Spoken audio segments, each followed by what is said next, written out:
आज की वीडियो में वही सेम टॉपिक हम डिस्कस करें हैं, मोस्ट इंपॉर्टेंट टॉपिक्स जो आपने किसी भी हालत में मिस नहीं कर। यूनिट 10 इसमें वही हम स्टडी कर रहे थे, इकोलॉजी एंड एनवायरनमेंट, जो कि 10 मार्क का है। जैसे कि बच्चों की डिमांड पे बनाई गई है वीडियो। वो कहते हैं कि हमें बेसिकली इस यूनिट में से ये नहीं समझ आता है कि हम तैयार क्या करें और हमें अगर क्वेश्चन बोर्ड एग्जाम में आएंगे तो वो किस तरीके के आ सकते हैं। तो इसमें आपने करना क्या है, पहली बात तो वेरी इंपॉर्टेंट टॉपिक्स जो है वो अच्छी तरह समझ लेने हैं और इन्हें आपने किसी भी हालत में स्किप नहीं करना। फर्स्ट वन है बायोडाइवर्सिटी पैटर्न। बायोडाइवर्सिटी पैटर्न बहुत इंपॉर्टेंट है, किस तरह के बायोडाइवर्सिटी पैटर्न है लैटिट्यूड वाइज, वो आपने अच्छी तरह तैयार करने हैं। कहाँ सबसे ज़्यादा स्पीशीज़ की रिचनेस होगी, कहाँ कम होगी, क्यों, क्या रीजंस आ गए, वो आपने अच्छी तरह प्रिपेयर करना है।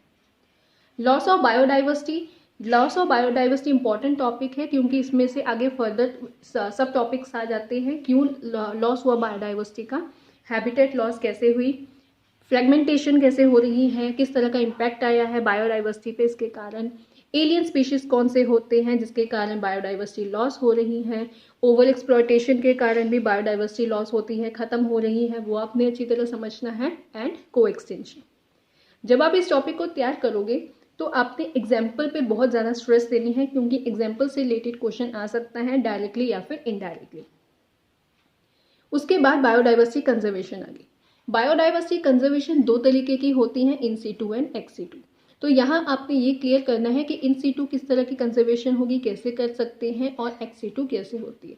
दोनों की अप्रोच एकदम एक दूसरे से डिफरेंट है। कंजर्वेशन करनी है तो ऑब्वियसली यहाँ पे कैटेगरी वाइज इन सीटू या एक्स सीटू कंजर्वेशन कर सकते हैं जैसे कि डिमांड होगी। हॉटस्पॉट में नंबर्स बहुत इंपॉर्टेंट है क्योंकि ये एक ऐसा चैप्टर है जिसमें नंबर्स वैल्यू रखते हैं। एज अ मेडिकल स्टूडेंट जितने भी बच्चे मेरे पास आते हैं वो हमेशा यही कहते हैं कि मैम इसमें नंबर्स के रिलेटेड क्वेश्चन आ सकता है कि हॉटस्पॉट कितने हैं हमारे अर्थ में या हमारे इंडिया में। तो ये सब कोर्स ऐसा क्वेश्चन बन सकता है, आपने नंबर्स अच्छी तरह तैयार करने हैं। इवन ये भी पूछा सकता है कि कौन सा हॉटस्पॉट कहाँ है। इंडेंजर्ड ऑर्गेनिजम्स कौन से हैं, कौन सी कैटेगरी वाले हैं, वो आपने अच्छी तरह नेमिंग इवन याद करनी है। एक्सटिंक्शन कैसे हुई वो याद करनी है।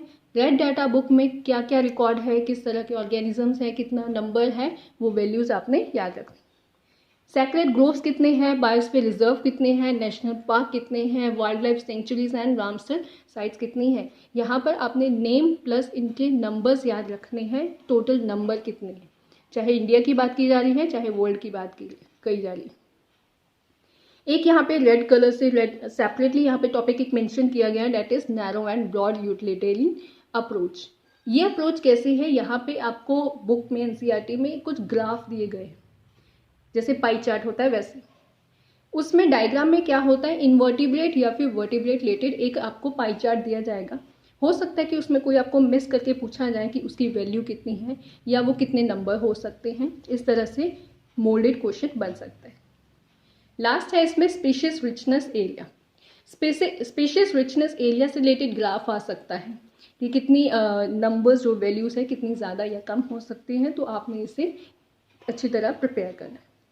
इस चैप्टर में again I am repeating you, number value रखते हैं और एक या दो क्वेश्चन तो ऐसे ज़रूर बनेंगे ही बनेंगे जो डायरेक्टली नंबर से पूछे जाएं कि कितने हॉटस्पॉट हैं, या जैसे रामसर साइट इंडिया में कितनी है। कुछ लेटेस्ट भी यहाँ पे आपको मिल जाएंगी गूगल पे, वो भी आप सर्च कर सकते हो।